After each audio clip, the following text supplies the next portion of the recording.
એટલે મૂળ વાત એ છે કે જે અગવડ વેઠતા હતા જી, શાળામાં પણ હાજરી રહે એ માટે જે અગવડ વેઠતા હતા એનો મહિમા છે. બાપુ માતાજી વિશે જાણવું છે. બા દાદા પછી તરત આપે કહ્યું કે ઘાસ લેવા પણ સાથે જી જતા. જી જી. દરેક વ્યક્તિને પોતાની માં મહાન જ હોય છે, કારણ કે માંથી કોઈ મહાન નથી. પૃથિવ્યામ પુત્રાસ્તે જનની બહવઃ સંતિ સરલા પરમ તેષામ મધ્યે વિરલતરલોહમ તવ સુતઃ મદીયોયમ ત્યાગ સમુચિતમિદમ નો તવ શિવે કુપુત્રો જાયેત ક્વચિદપી કુમાતા ન ભવતી. માં નો મહિમા તો કોણ કહી શકે? એકાક્ષર મંત્ર છે, સવાયો મંત્ર છે વિશ્વનો. ઓમ હશે એકાક્ષર મંત્ર, પણ માં તો સવાયો મંત્ર છે, એના તુલે તો કોઈ. એટલે મારા બા સાવિત્રી માં કંઈ ભણેલા નહીં, ગામડાઓ ક્યાં ભણે, કશું લખતા વાંચવાનું કંઈ આવડે. ભો પણ એટલું કે આ બનેલી ઘટના જી કે પછી તો કથાઓ બધી ઘરમાં ટેપ રેકોર્ડર આવ્યું. પહેલી વાર ટેપ રેકોર્ડર આવ્યું ત્યારે છોકરાઓ કે માં મોટા ભાઈની કથા તમે સાંભળો. એટલે કેસેટ ચડાવે અને 15-20 મિનિટથી વધારે કેસેટ વાગે તો આંખમાં આંસુ સાથે ના પાડે કે થાકી જશે, બંધ કરી દો. આટલું ભણવું, કેસેટ બંધ કરો, છોકરો થાકી જશે. એક તો ત્યાં કથા કરે, પછી તમે અહીંયા એને ચડાવો છો. આવું એક ભૂળ પણ આવી એક હૃદયની નિખાલસતા માની. હવે પહેલા તો આપણે ગામડામાં રહ્યા ને ખબર છે કે સૌથી છેલ્લે સુવાનું, સૌથી પહેલા જાગવાનું, કપડાં એને ધોવાના, પાણી એને ભરવાનું, વાસણ એને ઉટકવાનું, ઘર એને સાફ કરવાનું, પથારીઓ એને કરવાની, પથારીઓ સંકેલવાની, છોકરાઓને નવડાવવા, રસોઈ કરવી, ગાયો હોય તો ઘાસ લેવા જવાનું, ઈંધણ લેવા જવાનું. આ બધું જ કાર્ય કરતા મેં માને જોયા છે સતત. અને એ એક તપસ્યા જ ગણાય. હું હૃદયથી માનું છું અને કહું છું કે મારા શરીરમાં, શરીર કે માનસિક જે કંઈ ગણો તે બધાના વિકાસમાં સાવિત્રી માનું દૂધ, રામાયણ મૈયાનું અમૃત અને ગંગા મૈયાનું જળ 3 કામ કરી રહ્યું છે. એક માએ આ દૂધ, એની અસર છે. ધન્યાસ્તે કૃતિનઃ પિબંતિ સતતમ શ્રી રામ નામામૃતમ. અને ગંગાજળનું મારું વ્રત. એટલે માનો મહિમા તો કેમ કહું, કદાચ કહેવા જાઉં તો ઓછો થઈ જાય, શબ્દોમાં નાખતા કદાચ એવું છે. પણ અતિ નિર્દોષતા. અને કથા કહું એ એને ગમે, પણ આટલી બધી કથા કહું એ ગમે પણ નહીં, ગમે નહીં. અને એનો તુકારો, એનો હજી એ પ્રમાણેનો ગમે તે હોય તોય જે આપણને બોલાવે એ જે એનો અધિકાર, એ અત્યારે યાદ આવે કે અદ્ભુત હતું. એકવાર આપણે કહ્યું હતું અહીંયા જ અસ્મિતા પર્વમાં કે ફરીથી જન્મ લેવાનું થાય તો એ જ. હા, એ મારી તો જો કાંઈ વ્યવસ્થા હોય અસ્તિત્વમાં અને શક્ય બનતું હોય તો મેં મારા તળપદી ભાષામાં કહેલું કે આ જીવને હવે બીજો કોઠો ફાવે એમ નથી, એક જ કોઠો ફાવે. જે નિભાડામાં માટલું પાક્યું હોય એ નિભાડા સિવાયનો બીજો નિભાડો કદાચ મારા માટે ધર્માંતર હશે, એ પરધર્મ હશે, એવું મારી. માં કે દાદાજી ક્યારેક આપની કથામાં? હા, માં અને દાદાજી ઘણી કથાઓમાં આવતા. શરૂઆતમાં નહીં, પણ પછી ઘણી કથાઓ. કોઈ તીર્થની કથામાં હોય તો ક્યારેક બંને સાથે હોય, ક્યારેક માં હોય, એવું ઘણી કથાઓમાં આવેલા. આટલા કલાક એટલે લગભગ 9 દિવસ જી. અને દરરોજ સારા એવા કલાક એ બોલવા છતાં અવાજ સચવાઈ રહે, એનું રહસ્ય શું?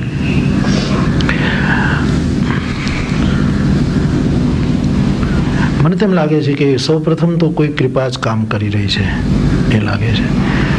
અને સિવાય હું બીજું અવાજ માટે બીજી કોઈ મારી સાવચેતી નથી. જે અવાજ સાચવવા માટે જે કંઈ સાવચેતી રાખવી જોઈએ નિયમોમાં, એવો એક પણ નિયમ મારી પાસે નથી કે તીખું ન ખાવું, તળેલું ન ખાવું, આ ન કરવું, તે ન કરવું. કોઈ ઔષધિ લેતો નથી, કોઈ ગળા માટે કોઈ મારું પેલું નથી, કોઈ કોગળા બોગળા આ તે લવિંગ એલચી કશુંય નથી. અને છતાંય આજ વર્ષોથી અવાજ આમનમ ચાલે છે. ત્યારે મને એમ લાગે છે કે કોઈની કૃપા કામ કરે છે વિશેષ. અને અથવા તો અવાજની એક આદત પડી ગઈ કે બોલો એટલે એના સ્થાન ઉપર આવીને બેસી જાય, એ રીતે ચાલે. હું ન બોલતો જ્યારે ઘણાને એમ લાગે છે કે બાપુ કથા છે, એમ કરતા હશે. કથા સિવાયના દિવસોમાં ઘણાને એમ જ લાગે. હું પહેલી વાર આફ્રિકા ગયો તો મજાક થઈ અથવા તો લોકો નિરાશ થયા. પહેલી વાર આફ્રિકા ગયો હતો. જે લોકો આવ્યા હતા એ મને ઓળખતા નહોતા. એક બેન આમંત્રણ આપી ગયેલા. મેં કહ્યું કે ભાઈ હું આવીશ, મારે ખબર કાળી શાલ હશે, એ જોઈને તમે મને લઈ જાજો, મને કંઈ ખબર નથી, પહેલી વાર હવે એને બધા મને જય સિયારામ કહે, મેં જય સિયારામ. એટલે મારા એ રીતે અવાજ સાંભળીને કે બધાને એમ થયું કે આ તો શું કથા થશે, આ કંઈ બોલી શકે એમ નથી, આમ તેમ. આવી છાપ રહે છે. પણ બોલ્યા પછી એમનું શરૂ થઈ જાય. એ મૌન આપ અમુક દિવસ રાખતા હો છો? હા. એનો કોઈ ક્રમ છે કે? મૌન મેં વર્ષોથી શરૂ કર્યું શનિવારનું. શનિવારે હું મૌન રાખું પ્રતિ સપ્તાહ. એ સવારથી મારા નિત્ય કર્મ પછી હું મૌન થઈ જાઉં અને બીજે દિવસે નિત્ય કર્મ પૂરું થાય પછી હું બોલું. એવો એક શનિવારનો મારો ક્રમ ચાલ્યો. પછી હમણાંથી અખંડ તો નથી રહેતો, પણ એકાદશી છે, પૂર્ણિમા છે, આ બધા દિવસોમાં હું મૌન રાખવાની કોશિશ કરું છું કે મહિનામાં 10 દિવસ મારું મૌન હોય. 4 શનિવાર, 2 એકાદશી, 2 પૂનમ અને ઓલો અમાસનો જન્મ દિવસ એટલે 2 અમાસ, એમ હું એવું રાખું. અને દર વર્ષે આખો શ્રાવણ મહિનો હું મૌન થઈ જાઉં છું. એકાંત અને મૌન. એ દિવસે હું કોઈને મળતો નથી લગભગ. કોઈ અનિવાર્ય સંજોગોમાં તોડવું પડે છે. આ વખતે ભૂસંડી સરોવર ગયો તો ન રાખી શક્યો. અને એ સમય દરમિયાન એકાંતમાં પ્રવૃત્તિમાં બસ સ્વાધ્યાય, સ્મરણ, ચિંતન છે, બીજું કશી કોઈ પ્રવૃત્તિ નહીં. જે સહજ થાય, બેસી રહેવાની ઈચ્છા થાય બેસી રહેવાનું. અને પરિવારમાં ક્યારેક કોઈ જગ્યાએ બહાર જાઉં તો ત્યાં બાકી પણ પરિવારમાં ઉપર રહું તો પછી નીચે નથી આવતો. ઘરે પણ ઉપર જ રહું, ત્યાં જમી લઉં એ રીતે. એટલે મૌનનું એક બહુ બળ મળે છે. અને હું મારા અનુભવમાં એટલું જ કહી શકું કે 31મી દિવસે બોલવું પડે એ ગમે નહીં. કે આગલે દિવસથી ચિંતા શરૂ થાય, કાલે વળી આપણે બોલવું પડશે. એટલું બધું મૌન આપણને ગમે. મને એક વાત આવી, મારા દાદાએ જ મને પત્રોમાં લખેલી કે પક્ષી જ્યારે એમ કે માળામાં હોય છે અને જ્યારે સેવતું હોય છે ત્યારે કૂચતું નથી હોતું. એટલે એ સેવનનું કશું ચાલતું હોવું જોઈએ મૌનને. એટલે એ વિશે જરા. હા, મૌન ઘણી વસ્તુ ખોલી શકે. મૌનની બહુ તાકાત છે, અદભુત તાકાત છે. કારણ કે અસ્તિત્વ આખું મૌન છે. પૃથ્વી મૌન છે, વાયુ મૌન છે. એ તો એ ચાલે છે એટલે આપણે એમ કહીએ છીએ કે સુસવાટા મારે છે. બાકી મૂળમાં આકાશ તો વળી બિલકુલ મૌન છે. આકાશ બિલકુલ. અને 5 તત્વો જો આપણા શરીરમાં હોય તો મૌન માટે એ 5 તત્વો આપણને સહાય કરે. જળનો એક નિનાદ, એક કલરવ, એક એનો અવાજ થોડો જ પોતે મૌન છે. શબ્દ નથી એની પાસે, એની શબ્દાવલી જુદી રીતની છે, આપણે એને પકડીએ વાત જુદી છે. એટલે અસ્તિત્વના 5 તત્વો જ્યાં સુધી બહુ પ્રધાન રૂપે આપણે લઈએ તે 5 તત્વો મૌન છે. તેથી મૌન દ્વારા 5 તત્વોનો મહિમા પણ ખુલી શકે.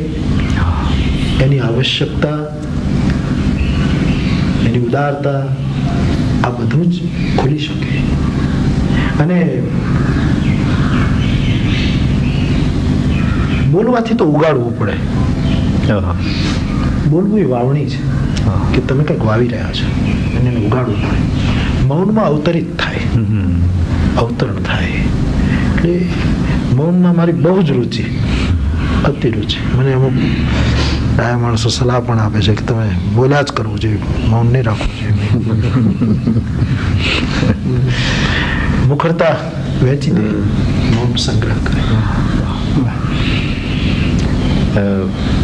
પ્રશ્નોના ક્રમ મેં કરી રાખ્યા છે. એમાં એક બહુ આગળનો પ્રશ્ન, પણ અત્યારે આપે ગંગાજળની વાત કરી એટલે કદાચ ગંગા કિનારે રહેનારાઓને એ લાભ મળતો હશે, બીજા આવું સાતત્ય બહુ ઓછું રાખી શકે. એટલે ગંગાજળ અને ગાયનું દૂધ એ બંને. ગાયનું દૂધ તો આવ્યું કે પરંપરામાં નાનો હતો ત્યારથી ગાય ઘરમાં, અને જ્યારે ગાય ન હોય ત્યારે ગામડેથી દૂધાણું બંધાયું હોય તો ગાયનું દૂધ જ પળી બે પળી શેર કે જે આપણે લઈ શકતા હોઈએ ગાયનું દૂધ જ, અને એ લેવા જવાનું મારે સવાર સાંજ. એટલે ગાયનું દૂધ તો એ રીતે.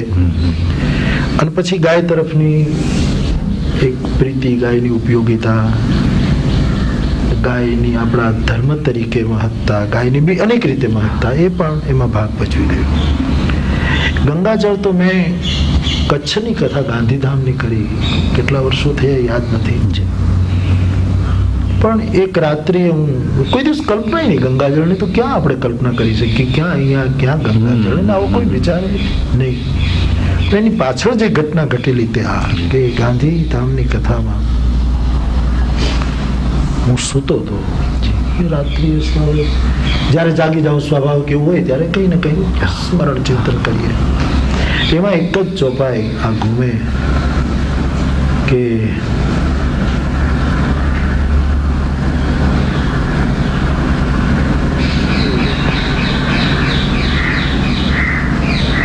सकल लोक जग पावनी गंगा, सकल लोक जग पावनी गंगा, सकल લોક જગ પાવની ગંગા.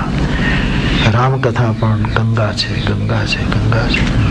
એટલે મનમાં એમ થયું કે ગ્રંથ ગંગા હોય ને ગ્રંથની તુલના ગંગાની સાથે કરવામાં આવી તો ગંગાનું પણ કેટલું ગૌરવ, ગંગાની કેટલી મહત્તા. એટલે એમ થયું કે આપણે અત્યારે તો ગંગાજી પણ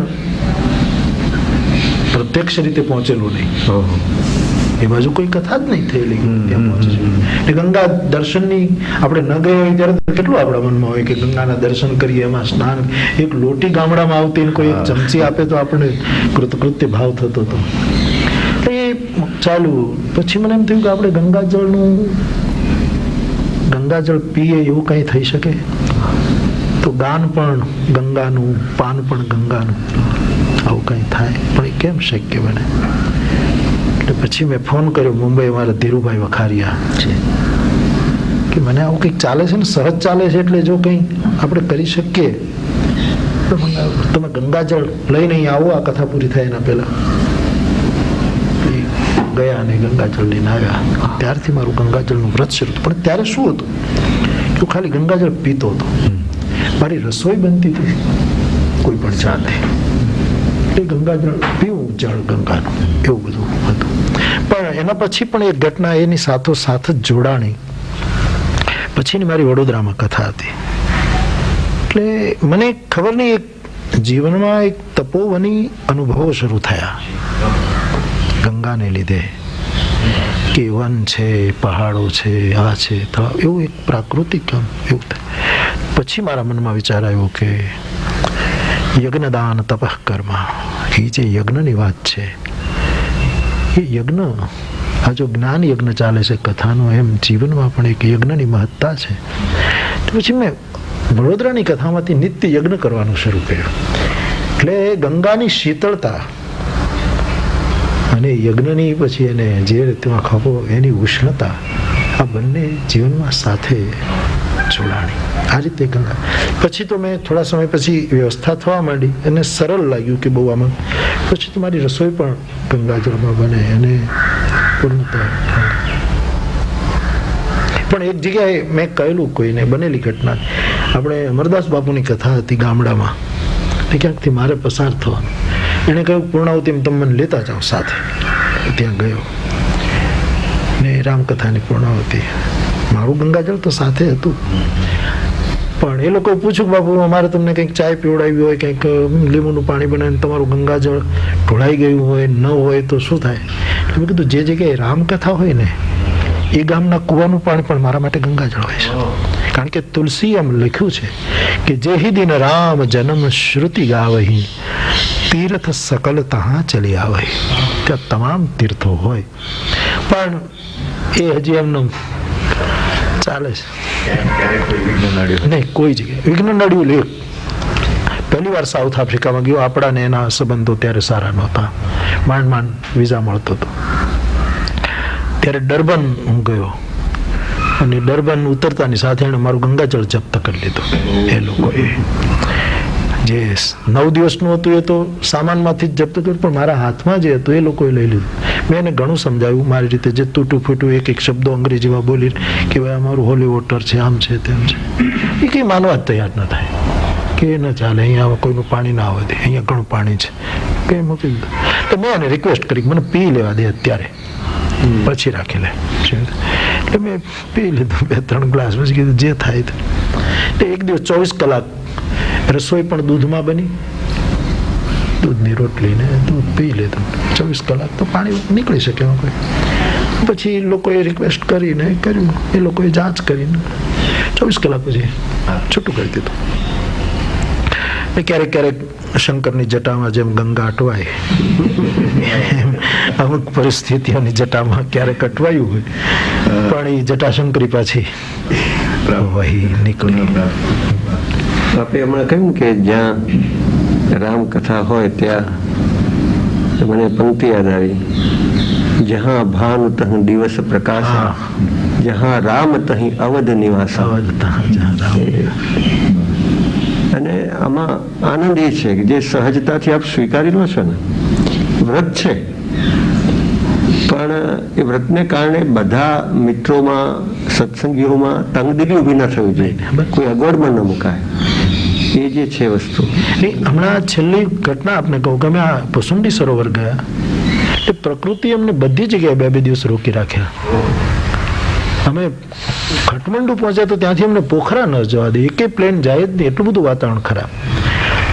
પોખરા 3 દિવસ, અમે અહીંયા હું પોખરા ગયો તો ત્યાં 2 દિવસ રોકાઈ રહ્યા. ત્યાંથી જોમસુમ જવાય નહીં, જોમસુમ ગયા પછી ત્યાં બધા પહોંચી ગયા તો કાગભૂસુંડી સરોવર જવાય નહીં. અને જે તારીખે 4 તારીખે કથા શરૂ કરવાની હતી એને બદલે 17 તારીખ થઈ ગઈ. એક પણ હેલિકોપ્ટર ન જઈ શકે, કોઈ ફ્લાઇટ જ નથી. પછી મેં જ નિર્ણય કર્યો કે આપણો સંકલ્પ તો એ હતો કે ભૂસુંડી સરોવરમાં કથા કરવી, જ્યાં કાગભૂસુંડી ગાય. પણ હવે હું કોઈ રિસ્ક લેવા નથી માંગતો અને કોઈ પ્રતિષ્ઠાનો આનો પ્રશ્ન બનાવવા નથી માંગતો. મેં આ શબ્દો કહેલા બધાને ભેગા, તમે કોઈ દુઃખી ન થશો. હું હેલિકોપ્ટરમાં પોથી લઈને કાગભૂસુંડી જાઉં છું. હું ત્યાં પોથી ભૂસુંડી સરોવરે પધરાવી, ગુરુ રામાયણના પ્રથમ મંગલાચરણનો પાઠ એકલો કરીશ, ત્યાં સ્નાન થશે તો કરી લઈશ, અને પછી વાતાવરણ મને બરાબર લાગશે તો હું તમને સેટેલાઇટ ફોનથી ખબર આપું કે તમે આવો. નહીતર હું પોથી લઈને પાછો આવીશ અને જોમસંગની આ હોટલમાં આપણે કથા પૂરી કરી નાખશું. નીલગિરીની પર્વતમાળા છે, આ બધો જ વિસ્તાર કાગભૂસુંડીનો છે, આમાં ક્યાંય બહાર નહીં. એટલે આને કોઈ એવો પ્રશ્ન ન બનાવે કે આપણે, કારણ કે 250 માણસના તબિયત અને જીવનનો પ્રશ્ન છે, અને મારે કાંઈ એવું કોઈ ગાન પણ કરવું, અહીંથી કદાચ અમને પાછા જઈએ કેમ, એથી શું, એમાં શું મોટી વાત છે. પણ કુદરતે જેવું થયું કે હું ગયો, ત્યાં સ્નાન કર્યું, પોથીજી પધરાવીને સ્તુતિ કરી, અને પછી તો બિલકુલ વાતાવરણ એકદમ ખુલ્યું. ને એક દિવસે 7 મિનિટની એક ફ્લાઇટ જોમસંગથી ભૂસુંડી સરોવર 7 મિનિટમાં તમે પહોંચો. એ 7 મિનિટ માટે અમને 4 દિવસ રોકાવી મૂક્યા, જવા ન દીધા. પછી બધા આવી ગયા, થયું. પણ એ રીતે એક નિર્ણય કરવો જ જોઈએ, હું માનું કે એને બહુ જડતાથી ન પકડાય. સહજતા અને સરળતા તો હવે તો આત્મસાત કેવું આપને તો રૂમે છે. પહેલો સ્પર્શ માનસનો, રામાયણનો પહેલો સ્પર્શ જ્યારે થયો હશે એ સમય કેવો યાદ છે આપને? પહેલો સ્પર્શ એટલે કથા કહેવા માટેનો કે દાદાજી પાસે દીક્ષા ગ્રહણ કર્યાનો? શ્રી ગુરુ હરિહર ઈસધી સુમિરો તુલસીદાસ, કરત મહાત્મ્ય રામાયણ સુખ લાવે, ભાગ લાવે, ખાઈએ એને જમાડીએ. એ વખતની વાણી, અને દાદાએ જ્યારે રામાયણ વર્ણાનામ અર્થથી શરૂ કર્યું, એ વાણી મને વૈકુંઠી વાણી લાગેલી કે વાણી કોઈ. અને એક ક્ષણ મારા માટે માણસની ચોપાઈ ચરિતાર્થ થતી હતી. એ કઈ દાદા માટે ચોપાઈ લખાયેલ નથી, પણ એ વખતે જાણે એ ચોપાઈ મારા માટે સામે હતી કે તુમ ત્રિભુવન ગુરુ બેદ બખાના, આન જીવ પાવર કા જાના. શિવને જે ત્રિભુવન ગુરુ તુલસીએ કહ્યા એ મારા માટે તે દિવસે ત્રિભુવન ગુરુ એટલે બહુ જ એ ઉદ્ઘાટક જે અનુભવ છે, પ્રવેશનો જે અનુભવ છે, અને જેનો પ્રારંભ ઉત્સાહપૂર્ણ હોય, એક જુદા જ પ્રદેશના અનુભવ પૂર્ણ હોય, એનો અંત રામાયણ કહે બહુ સારો હોય.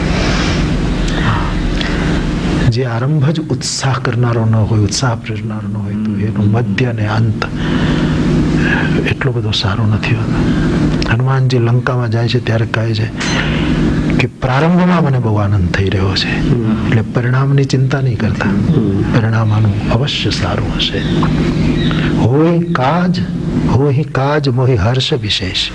પોતાના મિત્રોને કહ્યું હું જાઉં છું ત્યારે મને હરખ થઈ રહ્યો છે, નહીં આ દરિયો ઓળંગવાનો છે, સોનાની લંકામાં જવાનું છે, ત્યાં હું એકલો અને એ પણ વાનર, શું થશે? પણ કાર્યારંભમાં જે ઉત્સાહ છે એ પરિણામ તરફ સંકેત કરે છે.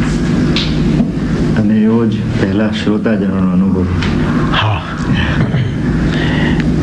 પહેલા તો રીતસરની કથા મેં શરૂ કરી એના પહેલાના બિલકુલ મારા શ્રોતાઓ બે,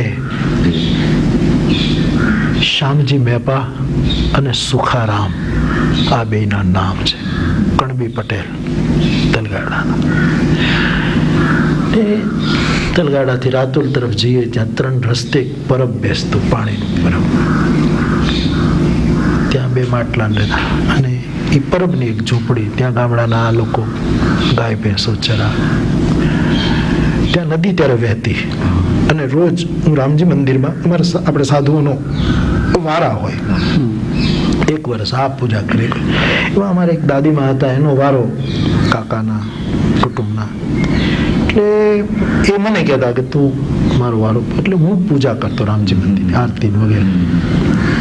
એટલે સવારની કોઈ બીજા કરતા, મારે સ્કૂલ સાંજની આરતી હું કરું. એટલે નદીએ સ્નાન કરીને પછી રાત્રે પૂજા કરવાની આરતી.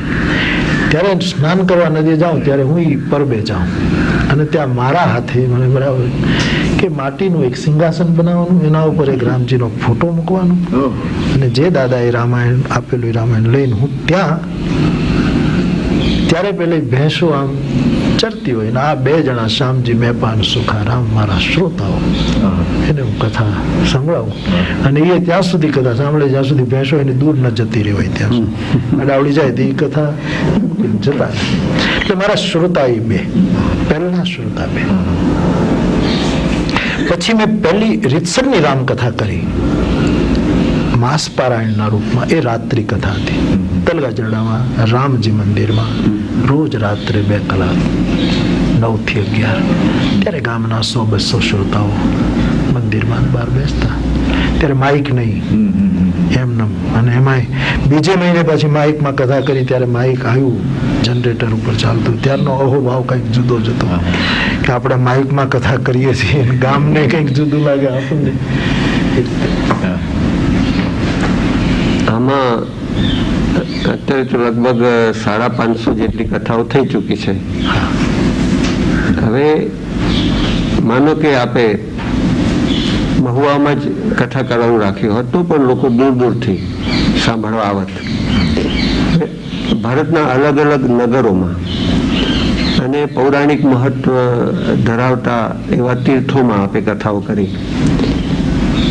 એને કારણે જાણે કે એક સમગ્ર ભારત સામે ઊભું થતું હોય.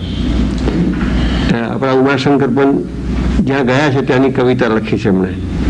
અને કાલિદાસ તો બધે જ ગયા છે. કાલિદાસ જેટલું વર્ણન જમીન પરથી કરે છે એટલું બાકી રહી ગયેલું આકાશમાંથી પણ કરે છે. હું અનુમાન કરું છું કે આપે જે વિવિધ સ્થળોએ રામકથા કહી છે, અમુક તો આમંત્રણોથી બરોબર છે, અમુક આપે જે જળ સ્થળ અવકાશની વાત છે, તો એમાં આપનું જે દ્રષ્ટિબિંદુ છે એ જરા કહેશો તો વધારે. આપે જે વાત કરી એ બિલકુલ બરાબર છે કે મોટાભાગની કથાઓ આમંત્રિત કથાઓ છે કે કોઈ યોજી મને બોલાવ્યો, અનુકૂળ હતી, હું ગયો. અમુક કથાઓ સંકલ્પ પૂરો થાય કે ન થાય એની પરવા કર્યા વગર મારા મનમાં મને લાગ્યા પ્રમાણે ઉઠેલા શુભ સંકલ્પની કથાઓ છે. હું મોમ્બાસામાં કથા કરતો હતો આફ્રિકામાં. એ લોકો મને જાપાની જે એક સ્ટીમર જોવા લઈ ગયા. હું ગયો ત્યારે મને એમ થયું કે લોકો આ રીતે બધા જલપોતમાં યાત્રા કરતા હોય છે, જતા હોય છે, 15 દિવસે પહોંચતા હોય છે. તો એક વખત આવી રીતની એક યાત્રા કરીએ કે એમાં એના પહેલાં હું કે સ્ટીમરમાં બેઠેલો નહીં કે બેસાય નહીં, કથા કરી. અને મારા મનમાં એક ચોપાઈ એ રહી, જલચર થલચર નભચર નાના, જે જડ ચેતન જીવ જહાના, સિયારામમય સબ જગ જાની, કરું પ્રણામ જોરી જો પાની. તો એક સ્વાભાવિક એમનું વાત મૂકીને એ લોકોએ હવે ભગવાન રામ સેતુ બંધ કરીને ગયા પ્રભુ, ત્યારે તુલસીએ જલચરો માટે જે શબ્દો વાપર્યા છે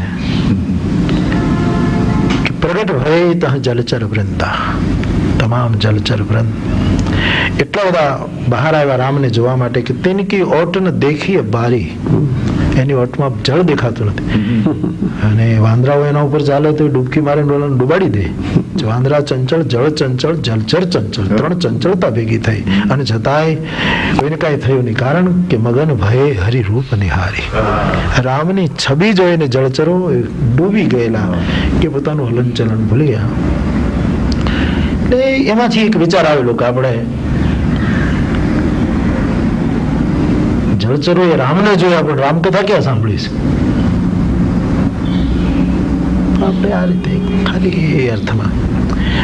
પછી એમાંથી ન્યુયોર્ક વાળાએ પ્રસ્તાવ મૂક્યો કે એ મેં સ્વીકારી લીધો કે ભાઈ આપણે મારા મનમાં એક વસ્તુ આવી રહે છે. હવે એ પોતાની વ્યક્તિગત વાત હોય છે. ધારો કે હું વર્ષો પહેલા અમેરિકા ગયો ત્યારે મને પોતાને જેમ થયું, મેં આના માટે પ્રયાસો કર્યા કે મને વ્હાઇટ હાઉસની પરિક્રમા કરવા દો. અને એ વખતે વર્લ્ડ બેંકમાં અમારા એક બહુ જ મોટા રામાયણ પ્રેમી, એ બહુ મોટું સ્થાન હતું. પેલા આફ્રિકામાં શિક્ષક હતા ચંદ્રકાંત પટેલ, બહુ મોટું એનું સ્થાન. એને મેં કહ્યું કે તમે ગમે તેમ કરીને મંજૂરી મેળવો કે મારે હું જપ કરતો એક પરિક્રમા. બોલે શું કામ? કે મેં કીધું મને એમ લાગે છે કે આ વિશ્વનું એક મોટું સત્તા કેન્દ્ર છે અને મારે એક પરિક્રમા હરિનામ જપતા કરવી છે કે અહીંયા કોઈ એવા વિચારો ન આવે કે જેનાથી જગત કુરૂપ બને. અને એ મંજૂરી મને મળી અને મને પરિક્રમા કરવા દીધી. એવો જ મેં ન્યુયોર્કમાં વિચાર મૂકેલો, મને યુનોની બિલ્ડિંગની પરિક્રમા કરવા દીધી કે જ્યાં બધી મહાસત્તાઓ જગત બેસે છે, એની પણ મળી, એ પણ મેં કરી. એવું જ અમે ક્રેમલિનમાં રશિયામાં પણ કર્યું. એટલે મને એવું કે પૃથ્વીની એક પરિક્રમા આ રીતે કરીએ કે રામાયણ ગાઈએ ને પૃથ્વી પર. એવી એક સ્વાભાવિક આ વિચાર, એની પાછળ આ દ્રષ્ટિથી. પણ પંચતત્વમાં કથા કરવાનો વિચાર મારો નથી. યા તો કોકે છોડેલો ને પછી એની ટીકાઓને ઘણા ભાઈઓ જાગૃત થઈ ગયા તમારા શબ્દોમાં. અને એટલે પંચતત્વ હું કઈ મૂર્ખ નથી, હું સમજુ છું કે અગ્નિમાં મારા કથા ન થઈ શકે.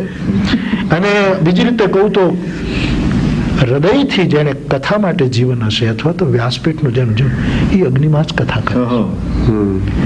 હું તો હમણાં ભસુંડી સરોવર કહેતો હતો કે તમે વ્યાસપીઠનો આકાર જુઓ, આ ચિતા છે, આ ગાદી નથી, આ ચિતા ઉપર બેસવાનું છે. અહીંયા બેસનારે ચિતામાં સળગવાનું છે અને આમાંથી બહાર નીકળવાનું. પછીની મારા સંકલ્પની કથાઓમાં માનસરોવર, મને એમ થતું હતું કે કૈલાસ પર તો શક્ય નથી, ત્યાં તો આપણે ગમે તે કરીએ તો કે ત્યાં તો કથા કરી શકવાનું નથી, કાં તો એની તળેટીમાં કરો. પણ માનસની સાથે માનસરોવરનું જે જોડાણ ગોસ્વામીજીએ કર્યું છે, સરજુ એમાંથી નીકળી છે, સરમાંથી નીકળેલી છે એ સરજુ.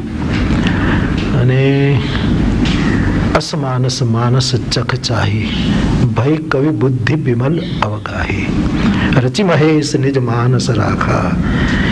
તો એ મારા મનમાં એક બહુ જ ઈચ્છા કે ત્યાં જો થઈ શકે તો માનસરોવરના તટ ઉપર એક વખત રામાયણનું ગાન કરીને આપણે પારાયણ કરીએ. એ પછી એક પીઠ બાકી રહેતી હતી કાગભૂસુંડી વાળી, કે ત્યાં પણ એ તો હતી. હું અત્યારે તો એમ કહી શકું કે આનાથી દુર્ગમ જગતમાં કોઈ કથા હોઈ શકે નહીં. હવે આ છેલ્લી દુર્ગમમાં દુર્ગમ કથા હતી. અને મને કોઈ પૂછે, હવે હું બધાને કહેતો તો મારી શંકા કે કોઈ કદાચ મને એમ કહે, કારણ કે આમાં પણ એવું હોય ને કે હવે કથા થઈ તો જઈ શકાય, તે કરી શકાય એવો માર્ગ તો ખુલ્યો. જેમ માનસરોવર પણ હવે લોકો એવું વિચારી શકે કે કરી શકે. પણ તટસ્થ ન્યાય મારો કોઈ અભિપ્રાય માંગે અને મને મારા અભિપ્રાયને ખોટા અર્થમાં ન લે તો હું બીજાને કહી શકું કે ભાઈ આવું સાહસ કરવું નહીં. આ અજ્ઞાતમાં હાથ નાખવાનો હતો, આ ભોરિંગના રાફડામાં હાથ નાખવાનો હતો. ને એમાંથી કદાચ શંકરનું ઘરેણું ભોરિંગ મળી જાય તો વાંધો નહીં, નહીતર કંઈક બીજું હાથમાં આવે એવું હતું. એટલે આ પણ મારા મનના એક સંકલ્પની કથા હતી ને પ્રભુએ પૂરી કરી. એટલે આપણે આપણા સત્સંગીઓને ઇતિહાસ પુરાણની કથાઓ દ્વારા તે સ્થળોનો પરિચય કરાવી શકીએ. એક ઉપાય છે. બીજો ઉપાય એ છે કે તે સ્થળો તાળો મેળવીને, આપણને બધી તો ખબર નથી કે આ સ્થળ તે જ છે, તેમ છતાં મોટે ભાગે જાણી શકાય છે કે આ તે સ્થળ છે. એ આપણો 5-6 હજાર વર્ષનો ઇતિહાસ છે, ઋગ્વેદ કાળથી શરૂ કરીને. તો તે સ્થળે લઈ જઈ શકીએ. એક સાક્ષાત્કાર. જી જી. સાચો સાક્ષાત્કાર તો આપ કહો છો તેમ અંદરનો છે. જી જી. પણ આ જે ભૂગોળ છે એ સમયને ભૂગોળ દ્વારા ઓળખવાનું શક્ય બને છે. જી જી. એટલે આ જે આપનો જે પ્રયત્ન છે એ પણ આખી વસ્તુને 5000 વર્ષના સમયને, આપણા વારસાને સાક્ષાત કરવાનો એક પ્રયત્ન હોઈ શકે. એ રીતે પણ ઘટાડી શકાય. ધારો કે રામાયણના મહત્વના બધા સ્થાનોમાં મેં કથા કરી. હવે એક માત્ર બાકી છે, નંદીગ્રામ. રામજીની જે રીતે યાત્રા, એનું એક પુસ્તક પણ છપાયું. આપે કહ્યું કે પેલી યાત્રાનો કોઈ પ્રયાસ પણ કર્યો. તો રામાયણના જેટલા મુખ્ય સ્થાનો છે તે પણ, એટલે આ રીતે તીર્થને આજના કાળમાં પણ ઓળખવાનો એક લોકોને સમય મળે. અને ભગવાન કરે તો તીર્થોની જે દશા છે અત્યારે, તીર્થોની જે સ્થિતિ છે એને પણ આપણે કંઈક વધારે સારી રીતે કહી શકીએ કે લોકોને કંઈક પ્રેરિત કરી શકીએ. તો અને મેં જોયું છે કે એવા તીર્થોમાં અમે કાર સેવા કરી છે, એમાં જેમાં હું પહેલો જાઉં છું. ધારો કે પુષ્કર અમે કથા કરતા હતા, ત્યાંનું સરોવર જે એટલું ગંદુ, એટલે વ્યાસપીઠથી ઉતરીને બધા શ્રોતાઓને લઈને અમે પાવડાને લઈને એની શુદ્ધિ કરવા માટેના પ્રયાસો કર્યા છે કે થોડું આ રીતે કામ થાય.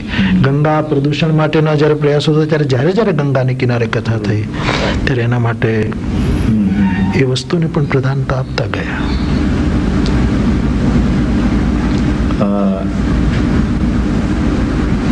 કથાઓ વિશેની અમુક પ્રકારની ચર્ચાનો મુદ્દો રઘુવીરભાઈએ મૂક્યો.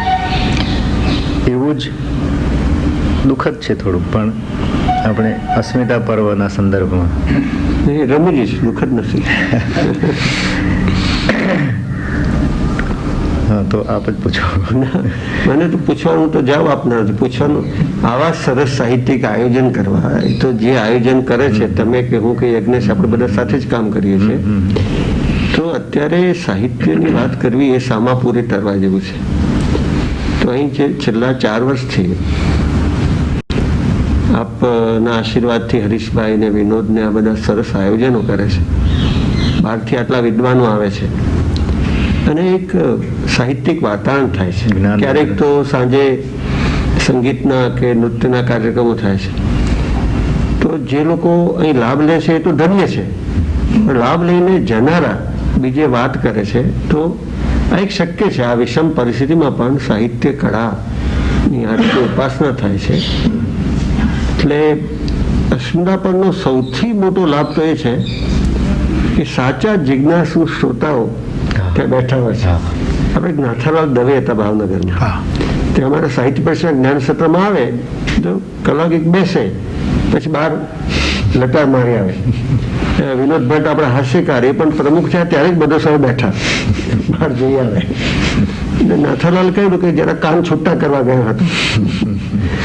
તો એ તો રમત ત્યાં તો ચાલે, ત્યાં તો 4 કલાક અમુક રીતે ચાલે, બધું વ્યાકરણમાં હોય ને એટલે એ તો એ રીતે ચાલે છે. અહીંયા કોઈ ઉઠતું અહીં જે અમને લોકોને જે આનંદ થયો છે ત્યાં કે બધા જિજ્ઞાસુ શ્રોતાઓ અને કેળવાય. એમને ખબર છે કે આ એમની ધર્મશ્રદ્ધા મુજબનું નથી. એ હોય તો સારી વસ્તુ છે, પણ આપણે જનપાઠક પણ આવે અને એમ કે એમની પાસે કોઈ ચોક્કસ આધાર નથી, બીજાઓ પાસે હોય, બીજા ઉપર રમૂજ પણ કરે. પણ બધા માટે આ સ્થળ ખુલ્લું છે અને ત્યાં સાહિત્ય અને કળા કેન્દ્રમાં છે. એટલે આ તો ગુજરાતના આ પ્રકારના સાહિત્યિક પ્રવૃત્તિઓના ઇતિહાસમાં મારી દ્રષ્ટિએ અસ્મિતા પર્વ એક આપણી પ્રજાની ઉપલબ્ધિ છે. બીજા રાજ્યોમાં, બીજી પ્રજાઓમાં આવા આયોજનો થાય તો આપણે હર્ષ પામીએ. એટલે કોઈ એની ટીકા કરે તો એ રમૂજી વિષય છે, દુઃખદ નથી. અને એ જ ટીકા કરનારા આવે તો આનંદ પામે. મૂળ વાત તો છેવટે આનંદ પ્રસરે એની છે. દુઃખદ એ રીતે મેં કહ્યું કે ઘણા બધા એ વાંચીને કે સાંભળીને દુઃખ અનુભવે છે કે આ સમજાય બચાવ કરો તમારી પુરાસાઈ બાપુ થોડુંક અટકીએ આપણે, બધા મિત્રો આવ્યા છે બહાર પગથિયે બેઠા. થોડુંક ચાલુ છે ને, પૂરું કરી દે. અસ્મિતા પર્વ બાપુ કરે ને, એટલે બાપુને પહેલું અસ્મિતા પર્વ છે શરૂ કર્યું. રેકોર્ડિંગ આપનો પ્રતિભાવ. ના, એક મિનિટ એ પછી કરશું. આમાં શું છે, આ થોડી બાપુ અહીંયા જે હનુમાન જયંતિ તો વર્ષોથી ઉજવાય છે, તો એ પરંપરાની શરૂઆત કઈ રીતે થઈ એક એ, અને એમાં પછી અસ્મિતા પર્વને આપ રામકથાને લીધે, પરંપરાને લીધે પણ હનુમાનજી તરફની એક નિષ્ઠા, એક સ્વભાવ રહ્યો. તેથી હનુમાન જયંતિ તો સંગીતના પણ આચાર્ય છે. શિવના રૂપમાં ગણો, રુદ્રાવતાર એને તમે લો તો રામચરિત માનસ કહે છે શિવ સકલ કલા ગુણધામ. શિવ સમસ્ત કળા, જગતની જેટલી કળા હોય, શિવ તો વૈશ્વિક છે. ગુણ કળા એ બધાના શિવધામ છે. હનુમાનજી એના અવતાર છે. એટલે ધીરે ધીરે જેમ ગંગોત્રીમાંથી ગંગા નીકળે ત્યારે બહુ નાનું સ્વરૂપ હોય, એમ મૂળ તો હનુમાન જયંતિથી આ વસ્તુ શરૂ થઈ. અને એમાં એક રાત્રિ સંગીતમાં ગાન, એક રાત્રિ વાદ્ય સંગીત, અને છેલ્લે દિવસે નૃત્ય. એ 3 વસ્તુ હનુમાનજીને અંજલિ આપતા હોઈએ એમ એ શરૂ થઈ. પછી સકલ કલા ગુણ, સાહિત્ય, સંગીત, તમામ કલા જે શિવમાં સમાહિત છે. અને એ શિવ જે કૈલાસમાં બિરાજે છે, એ કૈલાસને અમે બધી જગ્યાએ નામ વાપરીએ છીએ. તો એ કૈલાસ ગુરુકુળમાં પણ આવી જેટલી આપણાથી શક્ય હોય, જેટલી માત્રામાં એવી પ્રવૃત્તિ થાય, આવો એક પ્રવાહ શરૂ થયો. અને મૂળમાં મેં કહ્યું તેમ કે સ્વભાવમાં આ બધા તરફની રુચિ આજકાલની નહીં, બહુ બચપણથી રુચિ રહી. કોઈ પણ હું મેં ઘણી વખત કહ્યું છે, ફરી કહું કે હું વક્તા તો ઠીક છે, બોલું છું, પણ હું શ્રોતા છું. હું સાંભળું ત્યારે કાન છૂટા કરવા ક્યાંય જાઉં નહીં. પગ છૂટા તો ન કરું, પણ કાન છૂટાઈ ન કરું. આવો એક શ્રોતા છું હું. બરાબર સાંભળો મારી રીતે. એટલે આવું પહેલેથી રહ્યું. ગામડામાં ક્યાંક કથા હોય, વ્યાખ્યાન હોય, ત્યારે રાત્રે પણ ઘણી વખત દાદા ના પાડે તો એને મનાવીને રાત્રે હું કથા સાંભળવા પહોંચી જતો. નવરાત્રિમાં મહુવામાં અનેક પ્રોગ્રામ થાય, તમારે ચાલીને આવવું પડે, પણ રાત્રે ચોમાસામાં આટલો કીચડ પાણી હોય તો હું સાંભળતો. જ્યાં સંગીત, જ્યાં સાહિત્ય, જ્યાં કંઈક આપણા હિતની વાત, જે આપણને ગમે, આપણા આત્મા સુધી પહોંચે. કારણ કે આખરે તો કોઈ પણ વસ્તુને લીધે પ્રિય નથી, આત્માને લીધે પ્રિય છે. એ જે ઔપનિષદિક સત્ય છે એ બધાને સ્પર્શતું હોય છે. એ ને કવિતા તરફનો મારો ઝુકાવ, કવિતાની તરફની મારી પ્રીતિ, શ્રવણની ને સમજવાની, એ પણ એટલી જ જૂની. જ્યારે આટલા મોટા કવિ સંમેલનો આપણે ત્યાં નહોતા થતા, ગમે ત્યાં કોઈ પણ કવિ આપણે ત્યાં સ્વાભાવિક એની સરળતાથી આપણને ઉપલબ્ધ થતા હતા, ત્યારથી લગભગ આજ 25 વર્ષ થયા હશે આ ઘટનાને. શૂન્યભાઈને, બરકતભાઈને, હરીન્દ્રભાઈને, આ બધા જે એને કોઈ પણ મારી કથા મુંબઈની એવી નહીં હોય કે જેમાં હું કવિઓ સાથે બેઠો ન હોઉં. રોજ રાત્રે કવિઓ આવે, 10-15 જણા હોય, સાહિત્યની, કવિતાની આ ચર્ચાઓ થાય. સંગીતની હોય તો કોઈ પણ સુગમ સંગીતના ગાયક હોય, કા હોય તો. એટલે આ એક હું એને જુદું નથી પાડતો, કારણ કે આ શિવમાં જો બધી જ કળા હોય તો આ બધું જ મારે મન વિકાસની જ યાત્રા છે, એ રીતે હું એને જોઈને કરતો. એ બાને આટલા વિદ્વાનો, આટલા ઉપાસકો, આટલા સાહિત્ય માટે જીવન સમર્પિત કરનારા, કવિતા માટે જીવન સમર્પિત કરનારા, સંગીત માટે લોકોનો અહોભાવ છે કે બાપુની પાસે રહેવાય, એ પણ એક વાત જુદી છે. પણ મને પણ આટલો સમય તો સમાજ આપવો જોઈએ કે હું કવિતા માણી શકું, હું લોકોના પ્રવચન સમજી શકું, અને એ મારા હૃદય સુધી પહોંચે તો હું એ પ્રસાદી રૂપે વહેંચી શકું. આજે એમ તુલસીનો પ્રસાદ બનાવીને વહેંચું છું, એમ મારા માટે બધા જ ગ્રંથો મહત્વના છે કે જેને હું એના મુખે સમજાવું અથવા તો વાંચીને સમજાવું તો હું એને પ્રસાદ વાંચી શકું, અને બનાવ્યો એને પણ પ્રસાદ તો હું વહેંચી શકું, તો હું કરી શકું. મને મળ્યો એમાંથી હું અડધું કોઈને આપી શકું, ભાગને આપી શકું. એટલે આ એક મારી દ્રષ્ટિએ બહુ જ શુભ અને સાત્વિક વિચારમાંથી આવેલી પ્રવૃત્તિ છે. અને એના માટે પછી કોઈ પોતાની વાત કરે તો એ વખતે તો ઉદાસીન નિત રહી ગોસાઈ, આગળનો શબ્દ હું નહીં કહું, પણ ઉદાસીન નિત રહીએ ગોસાઈ, એક એ અભિપ્રાય. પણ અસ્મિતા શબ્દ જે આપણે મુનશીથી વધારે ચલણમાં આવ્યો છે, તો એ કેવી રીતે જોડાણવાની? અહીં અસ્મિતા શબ્દ, આ પર્વનું નામ શું રાખવું એના માટે મેં હરીશભાઈને અને વિનોદભાઈને અને પછી એમને રઘુબેટભાઈની સાથે વાત કરીએ છીએ. પણ આ કાર્યક્રમનું શું નામ રાખવું એવું નક્કી નહોતો કરી શક્યો. પણ મારા મનમાં એમ કરું કે આપણે 3 દિવસ આ રીતે મળીએ ને આવી રીતના કાર્યક્રમ થાય અને હનુમાન જયંતિની સાથે જોડાય, તો એક જુદી રીતનો યજ્ઞ, એક જુદી રીતનું સત્કર્મ. કારણ કે હનુમાન જયંતિની સાથે અમે ઘણી વસ્તુ સાંકળીએ છીએ. એક બાજુ સેવાકીય પ્રવૃત્તિ પણ સાંકળીએ છીએ, આવું ઘણું સાંકળીએ. પછી 2-3 નામ આવ્યા, એમાંથી એક નામ આ પસંદ થયું કે આપણે આ પર્વને અસ્મિતા પર્વ નામ આપીએ. મુનશીજીએ યજ્ઞશાસ્ત્ર શબ્દ લીધો તે તો પહેલા તો રણજીત રામે વાપરેલો, અને યોગનો શબ્દ છે. અસ્મિતાનો એક નકારાત્મક અર્થ વેનિટી થાય છે, એ નહીં, પણ નિજત્વ બોધ. એટલે સાહિત્ય અને કળા દ્વારા સહૃદય આ બધાને જાણી માણી શકે, એમ પોતાને પણ પામી શકે. અને મહાન રચનાઓનો હેતુ તો આ છે કે તમારો આત્મ સાક્ષાત્કાર તમે પોતે જ કરી શકો. એટલે એ રીતે અસ્મિતા પર્વ તો છે, ઉત્સવ છે, અને અસ્મિતા તરફ લઈ જનારું પર્વ, એ અર્થ બરોબર ફલિત થાય છે એમાંથી. મૂળ તો પતંજલિ પાસેથી આવેલો શબ્દ, યોગી આપેલો શબ્દ. પણ એની મૂળ વાત એ છે કે બધો સમય, એટલે કે રાતના 11, 12, 12:30, 1 સુધી આપ હો છો, અને ધૂળ પણ હોય છે, અને પછી સવારે વહેલા તૈયાર થાવ છો. એટલે એ 2 જગ્યાએ બાપુ લોકોને આનંદ હોય, બોલનારને સાંભળનારને આપ બેઠા છો.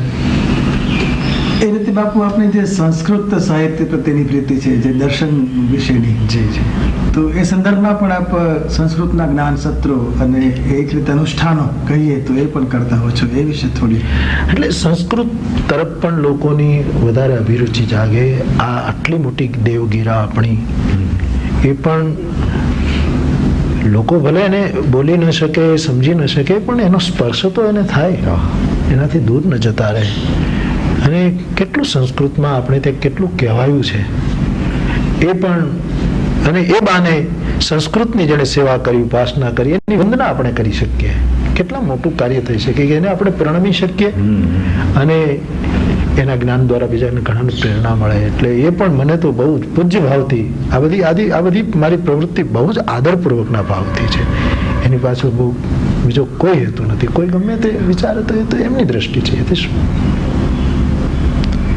એટલે સંસ્કૃતની સેવા પણ જ્યારે ગુરુકુળ છે ત્યારે સંસ્કૃતની સેવા અનેક રીતે થવી જોઈએ. એ જેટલું બને એટલું એ રીતે કરી શકે.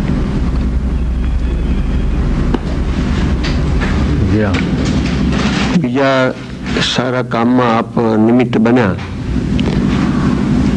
આપનો કવિતા પ્રેમ જ એમાં પણ વર્તાય છે. એ ગુજરાતી કવિતાના ક્ષેત્રે જેમનું અસાધારણ પ્રદાન હોય એવા કવિઓનું સન્માન થાય. એમને ઇનામ અપાય એમ નહીં, પણ એમનું સન્માન થાય. એના માટે જે ટ્રસ્ટની રચના થઈ, જેમાં આપ તો ટ્રસ્ટી રહ્યા નથી, પણ આપના આશીર્વાદથી જ એ થયું છે અને એમાં ધોરણો સ્થપાયા છે. રાજેન્દ્ર શાહ, મકરંદ દવે જેવા કવિઓ આ પોતે હાજર રહ્યા અને મેં તો વળી જુનાગઢમાં જે સમારંભ એના વિશે કવિતા લખી. એવો સ્પર્શ, ઊંડો સ્પર્શ એ શરદ પૂનમ ને બધું સરસ આયોજન ને મને મનોજ અહીં કંઈક બહાર ઊભા છે અત્યારે, એ બહેનોએ જે ગીત ઉપાડ્યું અને તો આ પણ અસ્મિતા પર્વની સમાંતર અથવા એની સાથે જાગેલો ભાવ.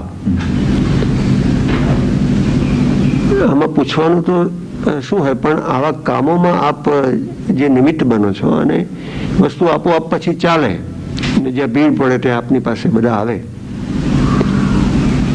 તો એનો પણ એક ઉલ્લેખ કરતા આનંદ થાય છે. આવા બીજા કંઈક કામો આપે વિચાર્યા હોય જે આપે નહીં ને અમારે કરવાના હોય તો પણ આપ કહેશો તો આનંદ થશે.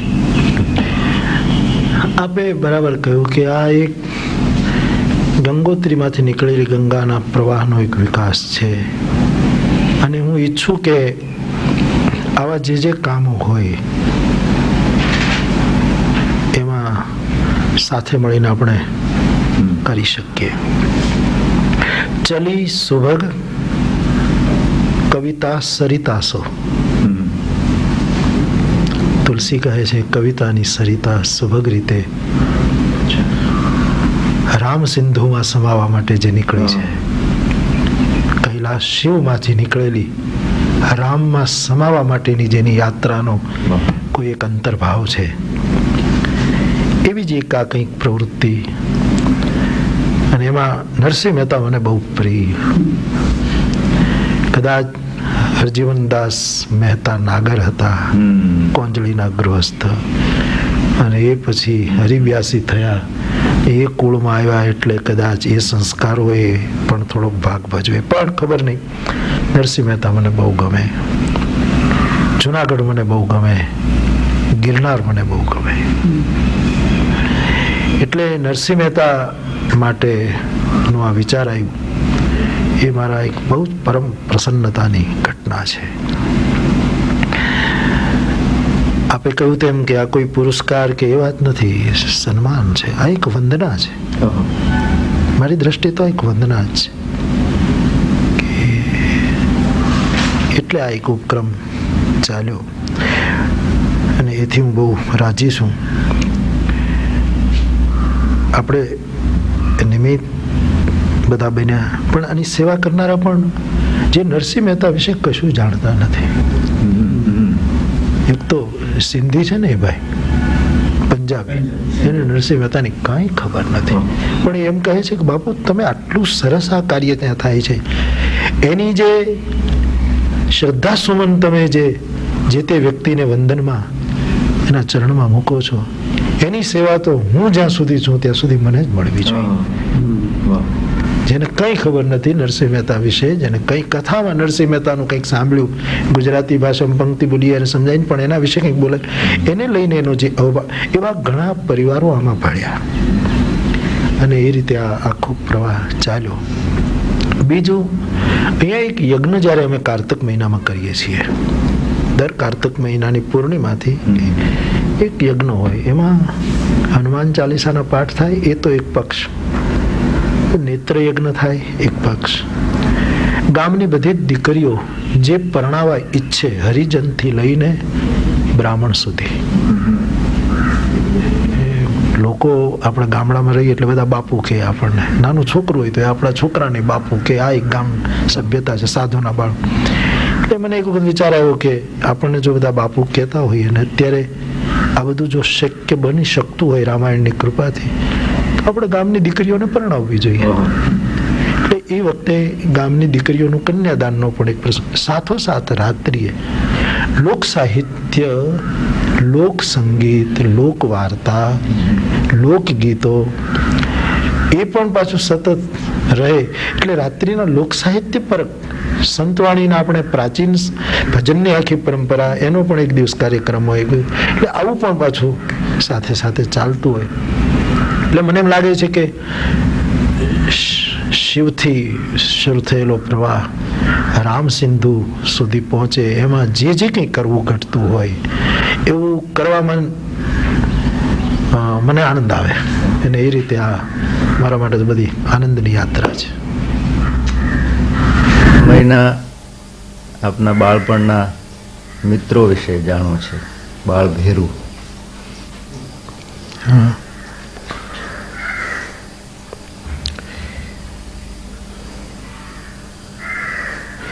આમ તો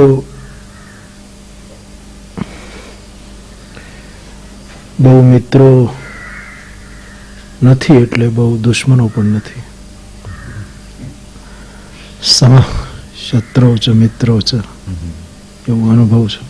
પણ બચપણમાં અમારા કૌટુંબિક 2-3 ભાઈઓ થાય, એ અમે સાથે ભણતા. એક તો ત્રિકમદાસ હરિયાણી, એક નરહરિદાસ હરિયાણી ને એક છગનદાસ હરિયાણી. 3 તો ખાસ.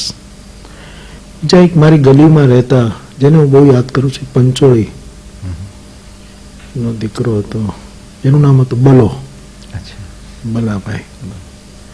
એ પણ મિત્રોમાં ખરો. પછી મહુવા ભણવા આવતો જ્યારે સ્કૂલમાં હાઈસ્કૂલમાં, ત્યારે એક મુસ્લિમ પિંજારા મારા ગામમાં છે હજી, એ છોકરો નોકરી પણ કરે, ઇસ્માઇલ એનું નામ હતું. મારું સાથે આવવાનું જવાનું લગભગ સાથે બનતું. પછી એક લાડવા કરીને, એ અત્યારે પ્રોફેસર છે, કુંભાર જ્ઞાતિના હતા. એવા એમની સાથેના મારા પ્રવાસો પણ છે કે સ્કૂલમાંથી એમને પ્રવાસે લઈ ગયા હોય ત્યારે એ સાથે. પછી હું અહીંયા શિક્ષકનું ભણવા ગયો, એટલે મારે આખું આમ કેવું હોય કે મિત્રો કેટલા, તો એમ કહી શકું કે ખરેખર જેને મિત્ર કહી શકાય એવું એક મિત્ર હતો મારો, જે મારી સાથે ત્યાં ટ્રેનિંગમાં હતો. અમારે ત્યાં શિક્ષકની ટ્રેનિંગ અને રતુભાઈ અદાણીની સંસ્થા શાહપુર સ્થાપેલી, અકબરભાઈ નાગોરી એનું સંચાલન કરતા, મદીનાબેન નાગોરીને. એટલે 1 વર્ષની ટ્રેનિંગમાં પેલું કાંતવું પડે, કપડું વણવું પડે, આ બધું અંદર એનો એક ભાગ હતો. એટલે હું રામાયણ વાંચ્યા કરું કે પછી આ માળા કર્યા કરું એવું કરું, ત્યારે એ મારા ઉપર ગુસ્સે થતો કે હરિયાણી તું નાપાસ થવાનો છો અને તું કાંઈ કરતો નથી. પણ ગુસ્સો કરે, પણ આખરે પાછું મારું કાંતિ પણ એ આપે અને વસ્ત્ર પણ એ વણી આપે. આમ તો સમૂહ જીવન હોય ત્યાં છાત્રાલયોનું, છતાં એક પેલું સાવરણાથી વાળવાનું એક રૂમ હતો નાનો, જેમાં સાવરણા પડ્યા રહેતા. એ રૂમ મારી વિનંતી પ્રમાણે એ લોકોએ મને આપેલો, એટલે એમાં અમે 2 જણા રહેતા. એટલે મારું ઘણું કામ એ કરી આપતો. એક બીજા ભણતા એ બધા સારા, હવે બધા મિત્રો મળતા હોય છે આ રીતે. અત્યારે એમાંનું કોઈ મળે?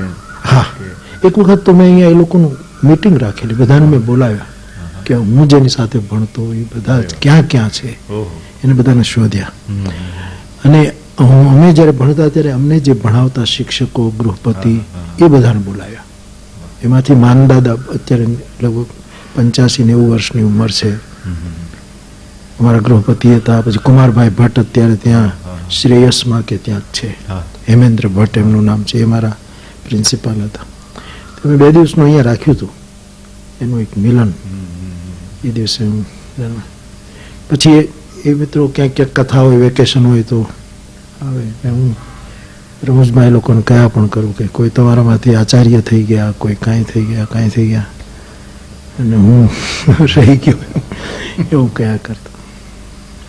તો જેમ આ મિત્ર કાંતિ આપે ને એમ થતું હતું, એટલે શેરીમાં પણ તો રમત ને બધી જે સહજ રમત હોય છે જી ગ્રામ્ય જીવનમાં બાળકોની, એની સાથે સંપર્ક ઓછો રહ્યો હશે પ્રમાણમાં બીજા છોકરાઓ કરતા ઓછો મારો. કેમ કે છતાંય તે પેલી મોઈ દાંડિયાની રમત આપણી સૌરાષ્ટ્રની, ગીલી દંડાની રમત, પછી એક રમત આપણે ત્યાં આવતી છૂટ દડીની રમત. દડો કપડાનો કરે ને છૂટથી મારવાની જે રમત, એવી રમતો થોડીક રમતો. પછી પ્રવાસમાં એના સંસ્મરણોમાં મિત્રોનો સાથ માંગતો.